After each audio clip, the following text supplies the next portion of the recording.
प्यारे बच्चों, इंग्लिश के ऑनलाइन क्लास में आपका स्वागत है। पिछली कक्षाओं में हम लोग जाने थे सिंपल फ्यूचर टेंस, उसका आइडेंटिफिकेशन, उसका affirmative form, negative form, interrogative form, interrogative plus negative form और WH क्वेश्चन। आइए आज हम जानते हैं use of simple future tense अर्थात सिंपल फ्यूचर टेंस का प्रयोग। पहला यूज है सिंपल फ्यूचर टेंस का प्रयोग ऐसे कार्य व्यापार के लिए होता है जो भविष्य में सामान्य रूप से होगा। आइए एग्जांपल देखते हैं। एज मैं कल कॉलेज जाऊंगा।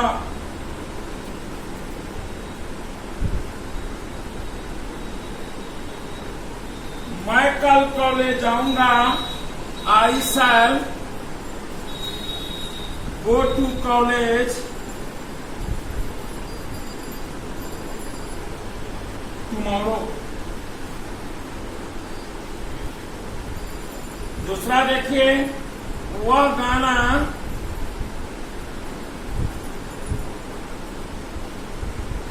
गाएगी।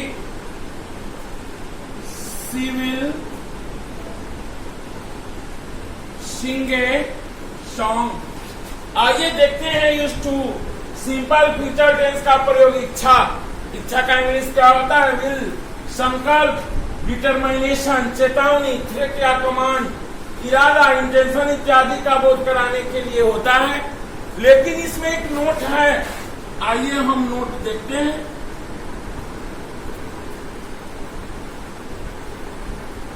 ऐसे वाक्यों में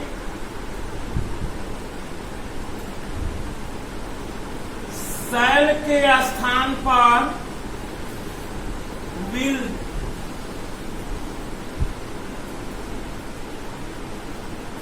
तथा विल के स्थान पर शैल का प्रयोग होता है। अर्थात देखिए, जनरल वाक्य में आई बी के साथ शैल और बाकी सभी के साथ विल। बट अगर यदि उस वाक्य में इच्छा हो, संकल्प हो, चेतावनी हो, इरादा हो, तो शैल के स्थान पर विल अर्थात आई बी के साथ विल और विल के स्थान पर शैल अर्थात you, they, he, she, it singular plural के साथ शैल का प्रयोग होगा। एज देखेंगे।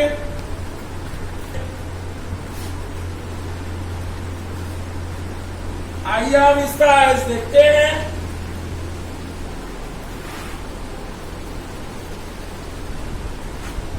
एज देखिए, मैं राष्ट्र की सेवा करूंगा। यह मेरी इच्छा है, यह मेरा इरादा है। तो यहाँ आई के साथ शैल नहीं लगेगा, क्योंकि यहाँ देखिए शैल के स्थान पर विल और विल के स्थान पर शैल का प्रयोग होगा। आई शैल सर्व दी नेशन। दूसरा लिखिए, दूसरा एग्जाम्पल देखिए। वह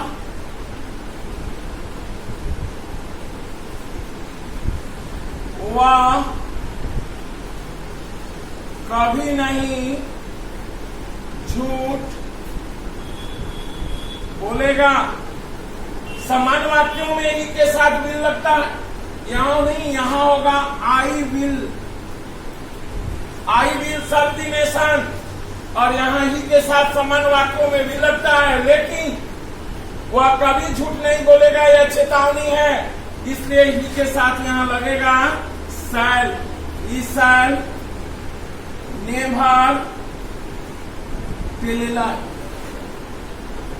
तो अब आप जान गए कि यदि वाक्य में इच्छा हो, संकल्प हो, चेतावनी हो, इरादा हो, तो ऐसे वाक्यों में शैल के स्थान पर विल अर्थात आई बी के साथ विल और विल के स्थान पर शैल अर्थात you, they, he, she, it singular plural के साथ शैल का प्रयोग होगा।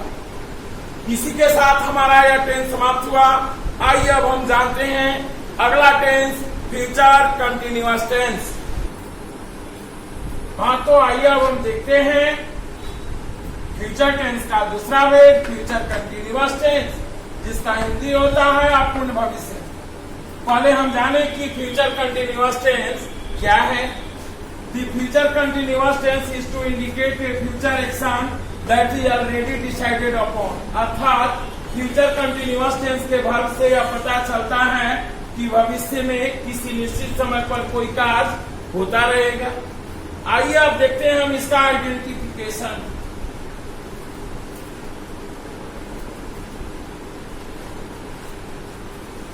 इसका आइडेंटिफिकेशन अर्थात पहचान। कैसे हम पहचानेंगे कि यह वाक्य जो है वह अपूर्ण भविष्यकाल या फ्यूचर कंटिन्यूअस टेंस है। जिस हिंदी क्रिया के अंत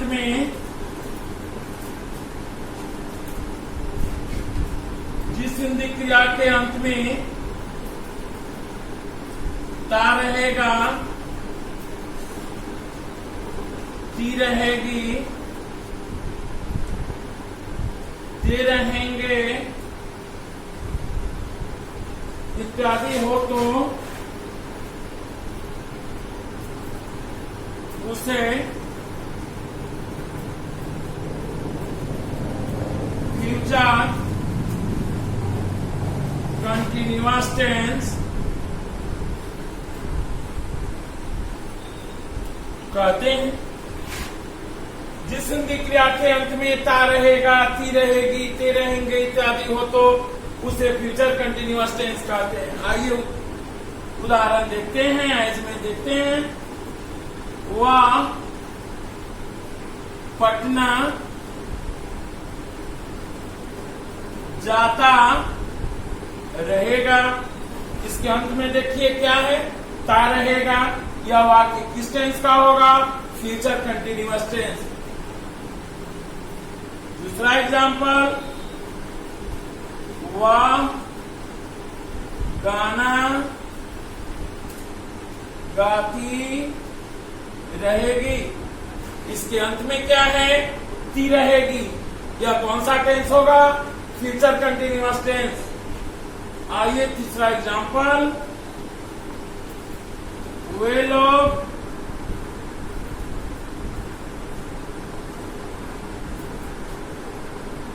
क्रिकेट खेलते रहेंगे। इसके अंत में क्या है? ते रहेंगे। यह कौन सा टेंस होगा? Future continuous tense.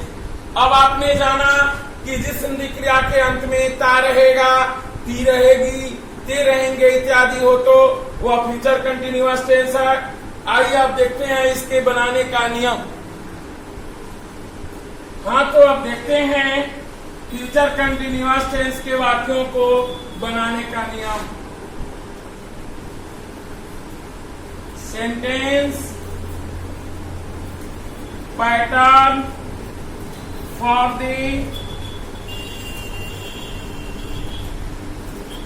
Affirmative sentence, अर्थात स्वीकारात्मक वाक्य में बनाने का नियम।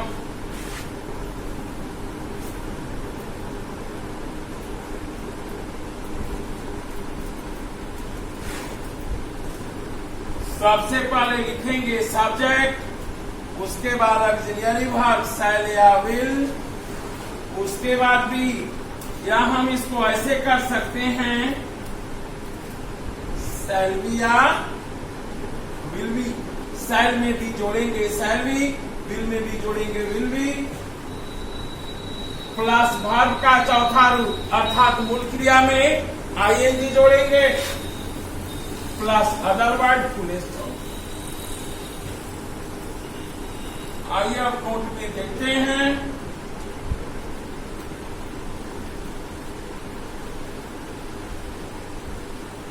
आई और बी के साथ ऐसे लगाएंगे तो सेल होगा, या इससे चलेंगे तो यहाँ सेल भी हो जाएगा।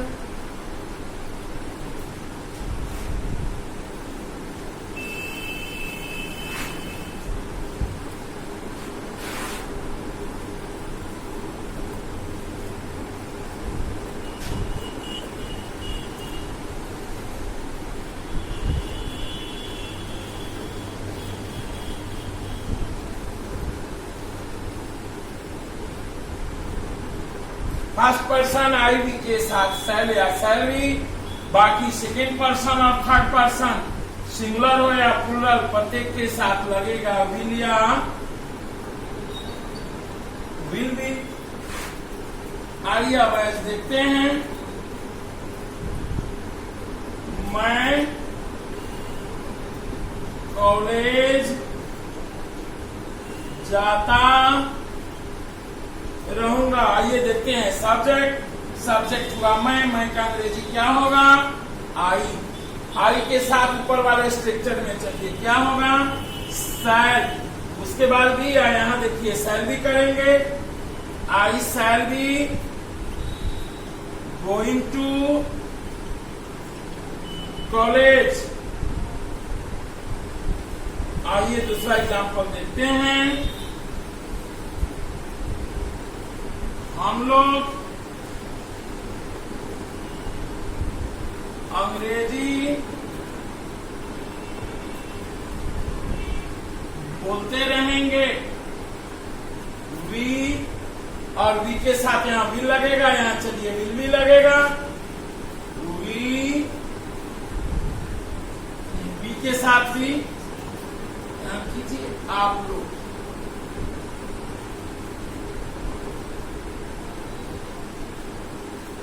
आप लोग अंग्रेजी बोलते रहेंगे। आप लोग का क्या होगा, यू के साथ क्या लगेगा, विल बी।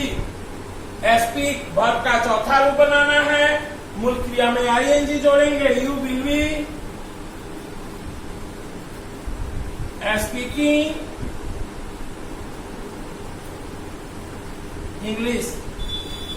इस तरह आप फ्यूचर परफेक्ट के वाक्य जिसके अंत में ता रहेगा, ती रहेगी, ते रहेंगे, उसका अफर्मेटिव फॉर्म आप इस स्ट्रक्चर के आधार पर बना सकते हैं। जिस संधि क्रिया के अंत में ता रहेगा, ती रहेगी, ते रहेंगे, बनेगा कैसे, सब्जेक्ट शैल विल या बी या shall B will be, verb का चौथा रूप, अदर वर्ड, फुल स्टॉप। आइए अब देखते हैं sentence pattern for the negative sentence.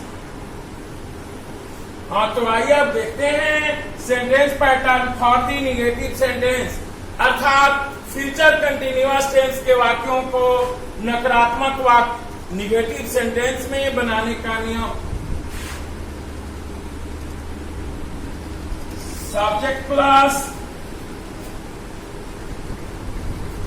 शैल या will plus not plus verb का चौथा रूप, अदर वर्ड, फुल स्टॉप। या शैल में नॉट जोड़ेंगे तो शैल प्लस नॉट क्या होता है, सेंट होता है, और विल प्लस नॉट ऑन होता है। हम इसको ऐसे भी कर सकते हैं,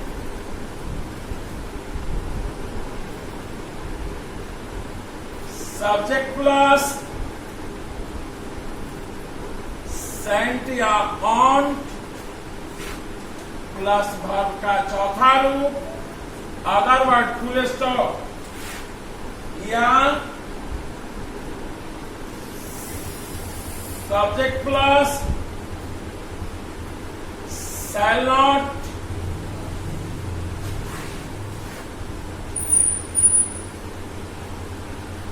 प्लस बी प्लस वर्ब का चौथा रूप, अदर वर्ड।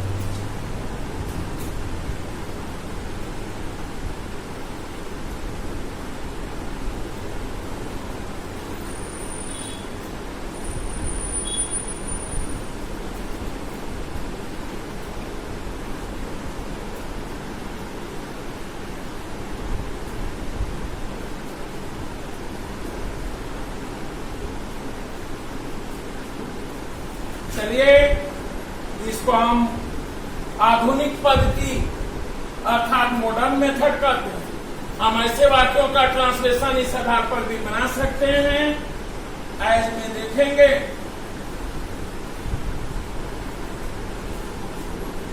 हम लोग क्रिकेट खेलते रहेंगे, हम लोग का क्या होगा, हम लोग क्रिकेट नहीं खेलते रहेंगे, निगेटिव है, इसमें नहीं निश्चित रूप से रहेगा। We shall not be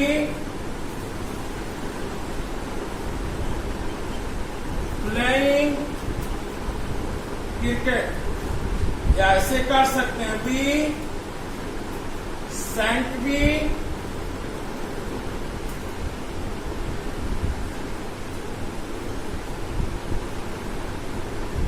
playing cricket. दूसरा उदाहरण देखते हैं। वे लोग अंग्रेजी नहीं सीखते रहेंगे। They will not be learning English. यही हम देखते हैं मॉडर्न मेथड से। दे ऑन बी लर्निंग इंग्लिश। इस तरह से हम लोग फ्यूचर कंटिन्यूअस टेंस के वाक्यों को निगेटिव सेंटेंस में बना सकते हैं। आइए अब हम जानते हैं sentence pattern for the interrogative sentence, अर्थात फ्यूचर कंटिन्यूअस टेंस के वाक्यों को इंट्रोगेटिव सेंटेंस प्रश्नसूचक वाक्य में बनाने का नियम। हाँ, तो अब आइए हम देखते हैं फ्यूचर कंटिन्यूअस टेंस के वाक्यों को इंट्रोगेटिव सेंटेंस में बनाने का नियम। Sentence pattern for the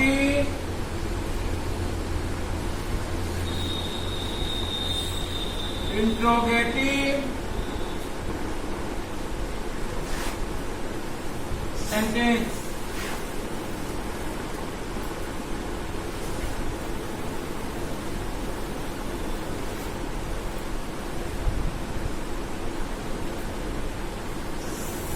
shall या will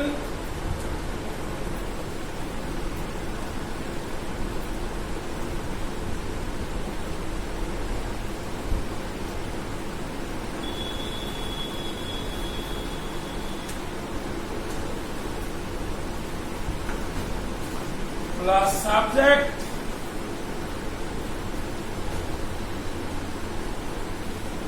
plus be plus verb का चौथा रूप अदर वर्ड इंट्रोगेशन मार्क्स। आइए अब हम नोट में देखते हैं।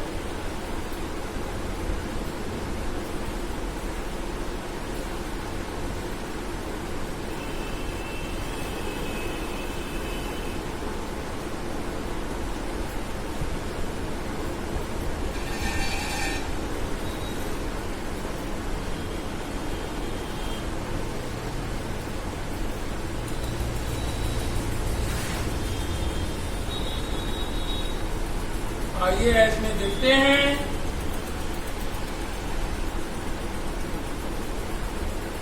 क्या मैं अंग्रेजी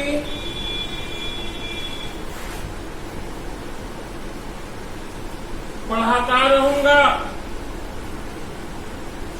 shall I be teaching English? आइए दूसरा एग्जांपल। क्या आप लोग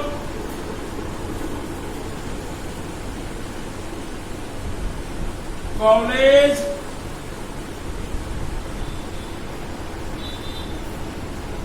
जाते रहेंगे?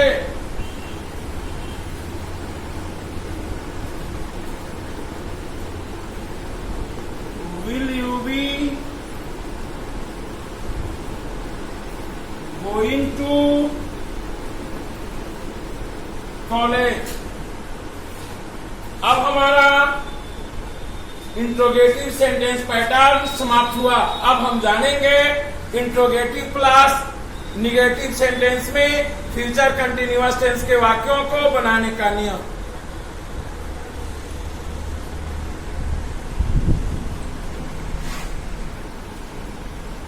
हाँ, तो आइए अब हम देखते हैं sentence pattern for the interrogative plus negative sentence. अर्थात फ्यूचर कंटिन्यूअस टेंस के वाक्यों को इंट्रोगेटिव प्लस निगेटिव सेंटेंस में बनाने का नियम। आइए सबसे पहले हम ऑक्सिलियरी लिखेंगे, शैल या विल, उसके बाद सब्जेक्ट, उसके बाद नॉट, उसके बाद बी, वर्ब का चौथा रूप, अदर वर्ड, इंट्रोडक्शन। आइए आधुनिक पद्धति में इसको कैसे बनाते हैं। जैसे मैं पहले बता चुका हूं, शैल में नॉट जोड़ते हैं तो हो जाता है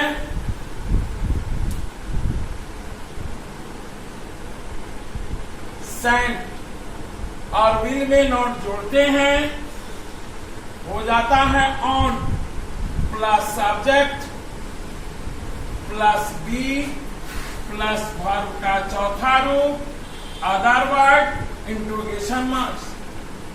अथवा फिर शैल और नॉट, क्या होगा, शैल नॉट या will not plus subject plus be plus verb का चौथा रूप, अदर वर्ड, इंट्रोगेशन मार्क्स। यहां देखेंगे shall plus not equal to shan't और will plus not equal to won't. आइए अब हम एग्जाम्पल बनाते हैं। एज में क्या हम लोग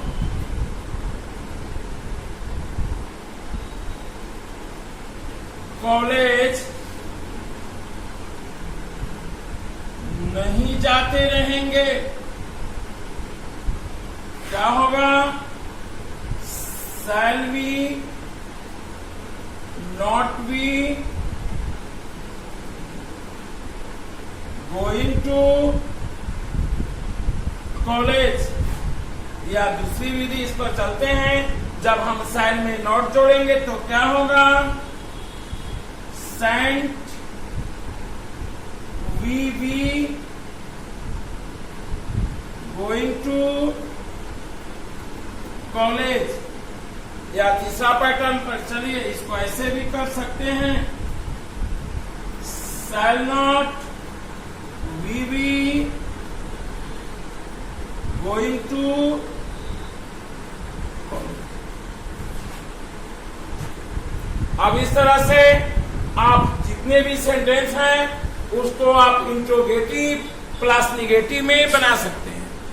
इंट्रोगेटिव प्लस निगेटिव में बनाने का यही स्ट्रक्चर है। एक बार और देखें, शैल में subject not be before other word interrogation marks, या शैल में नॉट जोड़ेंगे सेंट, विल में नॉट जोड़ेंगे won't, subject be before other word interrogation marks, या जब शैल में नॉट जोड़ेंगे पूरा होगा शैल नॉट या will not, subject be before other word interrogation. यह हमारा आधुनिक पद्धति है, यह हमारा पुरानी पद्धति है। आप दोनों में किसी विधि से आप ट्रांसलेट कर सकते हैं। जैसे मैं उदाहरण में बताया, क्या हम लोग कॉलेज नहीं जाते नहीं, shall be not be going to college, या shall be going to college, या shall not be going to college. आइए अब इसका हम last form WH question form जानेंगे। हाँ, आइए अब हम देखते हैं फ्यूचर कंटिन्यूअस टेंस के वाक्यों को WH क्वेश्चन में बनाने का। Sentence pattern for the WH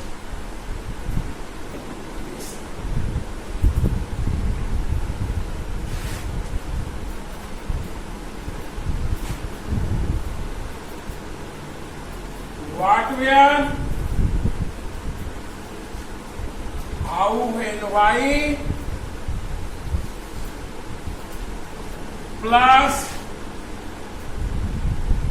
shall या will plus subject plus not be plus verb का चौथा रूप अदर वर्ड इंट्रोगेशन मार्क्स। अब आइए आप दूसरा मेथड देखते हैं।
ध्यान दीजिए, सबसे पहले हम क्वेश्चन वर्ड लिखेंगे, what, where, how and why.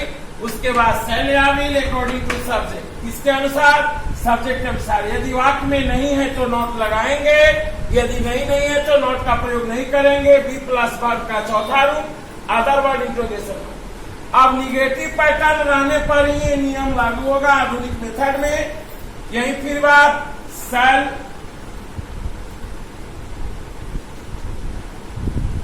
Sand और नॉट में जब हम जोड़े तो क्या हो गया, सैंड। विल में नॉट जोड़े तो क्या हो गया, on.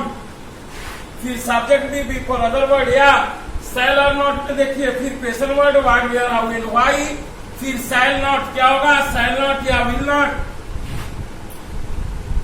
Plus subject be before other word interrogation. ये पैटर्न ओनली इंट्रोगेटिव, इसमें इंट्रोगेटिव और निगेटिव। निगेटिव होगा तभी ये पैटर्न लगेगा, निगेटिव नहीं होगा तो इसका प्रयोग नहीं होगा। ये दो ओनली निगेटिव होने की ही स्थिति में इसको बने। आइए अब एग्जांपल देखते हैं। एज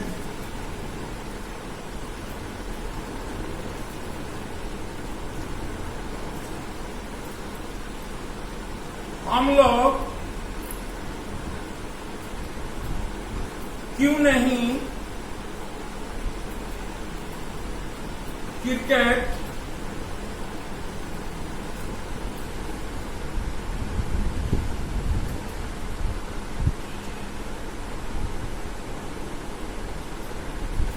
खेलते रहेंगे। इसमें निगेटिव है, इसका हम तीनों पैटर्न पर बना सकते हैं, बट यदि नहीं होगा तो हम तीनों पैटर्न पर नहीं बने। देखिए, why shall be not be playing cricket.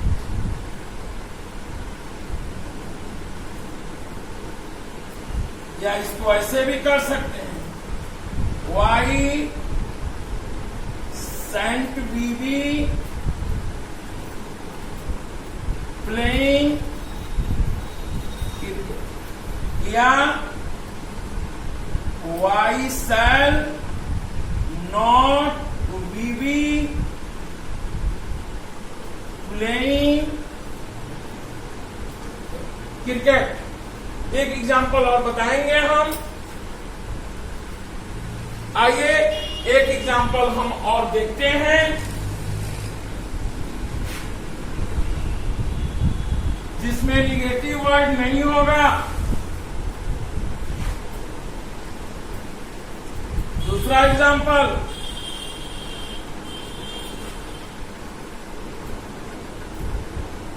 वे लोग कैसे अंग्रेजी बोलते रहेंगे। How will they be speaking English. इसमें नहीं है तो इसका निगेटिव स्ट्रक्चर से ये नहीं बनेगा। इसमें सिर्फ question word, auxiliary verb, subject be before और अदर वर्ड से इसको बनाएंगे। इसी के साथ हमारा फ्यूचर कंटिन्यूअस टेंस समाप्त हुआ। हम लोग का चल रहा है टाइम एंड टेंस। अगली कक्षाओं में हम इसका यूज जानेंगे और अगला टेंस फ्यूचर परफेक्ट टेंस के बारे में जानेंगे। और आप अपनी इंग्लिश में बेहतर जानकारी के लिए इस चैनल से जुड़े रहें, इसको सब्सक्राइब करें, अपने ज्ञान को बढ़ाएं। धन्यवाद।